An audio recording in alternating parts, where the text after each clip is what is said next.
Hi everyone.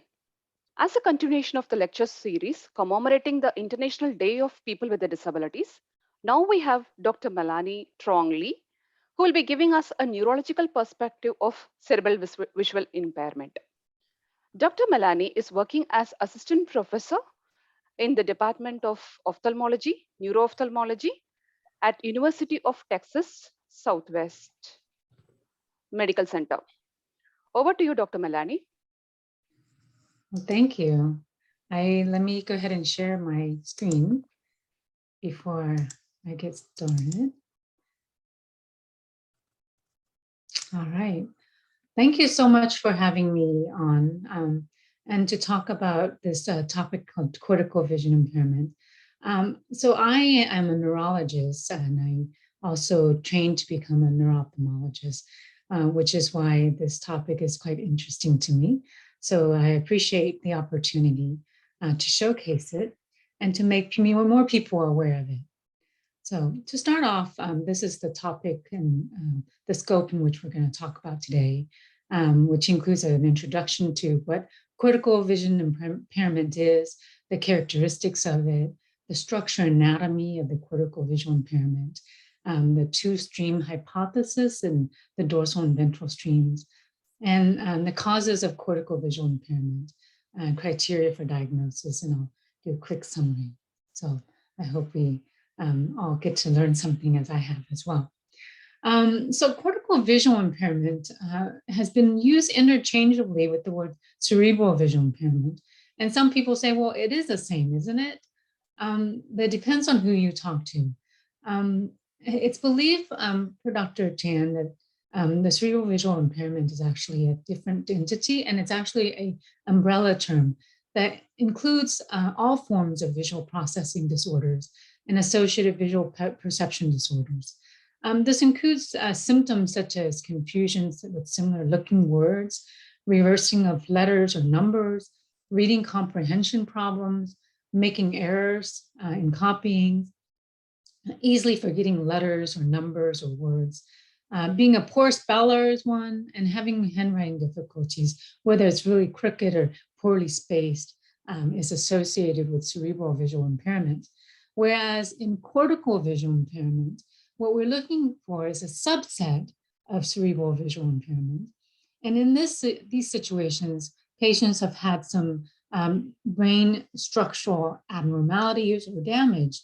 And these conditions are related to damage to the posterior visual pathway and the visual processing centers of the brain. And in fact, these patients have the condition itself has specific criteria for diagnosis. The characteristics of cortical visual impairment include a number of symptoms and behaviors that have been studied and agreed upon by numerous specialists in this area. And that includes color preference. And color preferences, these patients tend to be attracted to specific colors, need for movement. The patient either initiate movement themselves, they actually move their bodies, or they move their object in space so that they can maintain their attention to the object of viewing. Visual latency, this is a delay in response to looking at the object of interest. And even though they're aware of it, they don't look right at it. Visual field preferences. This may be due to the fact that there's a visual field defect to begin with, or they may just prefer to look at different areas of the visual field.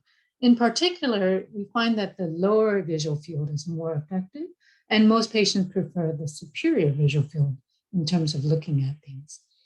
Difficulties with visual complexities, such as surface complexities, the array of objects and different arrays, the sensory environment, and just the complexity of human faces is very difficult to these patients as well.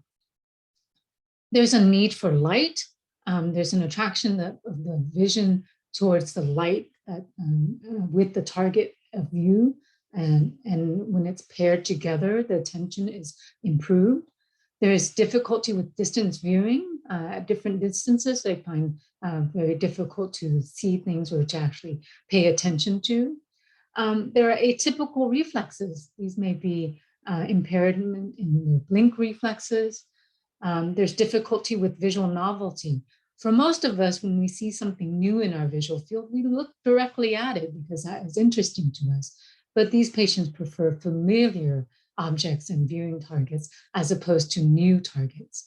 And there's this absence of visual guided reach where there's an object or image of interest in front of them, they may not want to reach for it, whereas most normal development patients will reach towards the object. The structure and anatomy of visual processing is of interest because we know that it's not just the eyes. I know as ophthalmologists, the eyes are quite important, but as a neurologist, we focus the vision in terms of the complex system of the brain. Of note, 30% of our neurons and cortex is devoted to vision. And in terms of our other senses, for instance, our touch has about 8% devoted to it, and hearing is about 2%. So you can see that 30% of our cortex alone towards vision is a complex system. It is made of widespread neuronal networks with cross-modal approach. And it's not just a specific center in the brain that's devoted to vision alone. And we also understand that seeing and understanding are two separate entities and functions. And we see this because there are certain areas of the brain that can be damaged in which vision is not affected in terms of being able to see, but to identify and actually label and name the object is affected. An example that is very interesting in neurology is the prosopagnosia, in which the fusiform gyrus, as you can see here in the yellow highlighted, can be lesioned, and then the patient is unable to recognize familiar faces that they've seen for decades before. And so that becomes a very interesting phenomenon when that is lesioned. But vision impairment in children and brain injury associated with vision impairment hasn't really been recognized for prior to the 1980s.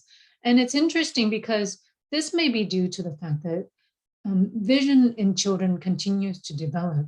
And this concept of neuroplasticity and visual plasticity, what I call visual plasticity, is that there is continual changes that goes on early in life. And therefore, if there is dysfunction or lesion that goes on to the vision itself, the ability for the plasticity to change and evolve the vision is hard to determine in terms of endpoint. And so the degree of improvement is difficult to assess, and it's hard to define. And the clinical vision evaluations are not yet standardized at the time. And we are still evolving in this area. So this is why this may not have been recognized as well early on. Until the early 80s is when we became much more astute at recognizing these. Visual processing and normal visual processing is important in terms of the structural component. There's a dorsal and ventral stream that we'll talk about. And in these two systems, it allows us to experience our visual systems in a very distinct way that allows us to fully experience our vision in typical ways to function. Now, in the patients who have dysfunction to it, then you can see behaviors that are affected. So in the two-stream hypothesis, we have the two areas in which the system of vision has been received in occipital lobe and then transmitted to the visual processing area. The first system that I'll talk about is the temporal stream, which is also called the what system. And in the what system, the occipital lobe sends signals and sends information to the temporal lobe, where information for processing such as details, color, texture, shape, size, and complex distances is involved. And the overall category for this is the object processing, and that is in the what system. As is in the other system called the parietal stream or the dorsal stream, this is called the where system. And in the where system, we're looking at guiding actions towards the location, the movement, the spatial relationships, the perception of form and light, and in the umbrella term of spatial processing that occurs. With the two functioning properly, we can have this experience of vision that we have. But when we have dysfunction of it, in whether it's a dorsal or ventral stream dysfunction, this affects the patient's or the individual visual function in numerous ways, one of which is the ability to orient in space, to move safely through space, to discriminate detail and perceive distant objects or near objects, individual targets at different distances. And in terms of the relationship of where these behaviors of vision is in terms of the dorsal stream lesion or the ventral stream lesion, color vision or color preference can be found in both the ventral stream and dorsal stream lesion. In the need for eye movement, we find that's common in the dorsal stream. In visual latency and atypical visual reflexes, there are specific brain areas that control these reflexes, but we don't know for certain which part of the stream, the dorsal or ventral stream, is affected at this point. In visual field preferences, this can occur in the dorsal stream, which is the wear pathway, and in the visual complexity difficulties, that's in the ventral stream. In the need for light, we're looking at the dorsal stream here. And difficulty with distance viewing, that's in the ventral stream. Difficulty with visual novelty, that's in the ventral stream. And absence of visual guided can occur in either of the streams, dorsal and ventral. The causes of cortical visual impairment can be various, and it's early on. These conditions affect visual pathway of the visual processing centers of the brain themselves. And the most common one that we are normally full aware of, and as neurologists we get called on most acutely, is going to be the hypoxic, anoxic, ischemic encephalopathy. In cases where white matter lesions or interventricular leukomalasias, we're aware of strokes, seizure disorders, or hypsarrhythmias that can cause many of the cortical dysfunctions, cerebral hemorrhages, the genetic and metabolic disorders that can occur, and the traumatic brain injuries that can affect the areas of visual processing. Now, as child neurologists, these patients are often seen acutely, very early on in the hospitals, and followed along with their pediatricians. They have a number of other neurologic symptoms associated with it, rightfully, because large areas and territories of the brains are affected. And these include weakness of extremities. Seizure disorders are a big one because we treat the seizure disorders in the neurology side of things, and other functional difficulties through speech and hearing. And often we see that we treat these other comorbidities that occur, and as a result of that, the cortical vision impairment may be secondary. But I think it's important to recognize this early on as something that can help with the quality of life. So criteria for cortical visual impairment include an eye exam that is normal, so the visual organs are working, but the patient cannot interpret what they're seeing, or they can't process what they're seeing. The second criteria is a history of brain condition or trauma or damage to the brain associated with vision structures causing the impairment, as I listed prior, and the presence of the certain visual and behavioral characteristics that were mentioned earlier on. So ultimately, the inability to visually function adversely affects these patients in terms of their educational performance and their activities of daily living.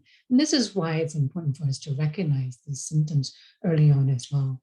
And as neurologists, we see this quite often, and we work closely with our colleagues in terms of the ophthalmologic exam, but also with other professionals in education and therapies that will help the patient overall in terms of their functioning in the long term.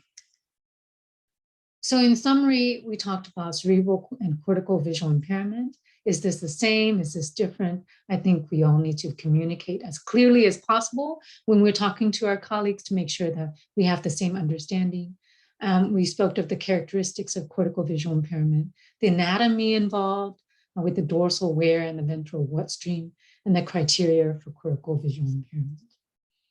Well, I thank you, everyone, for my ability to present this information to you. It was an honor to be invited to talk, and I hope that I'm able to share this to help in better taking care of patients and better with our colleagues as well to communicate with each other.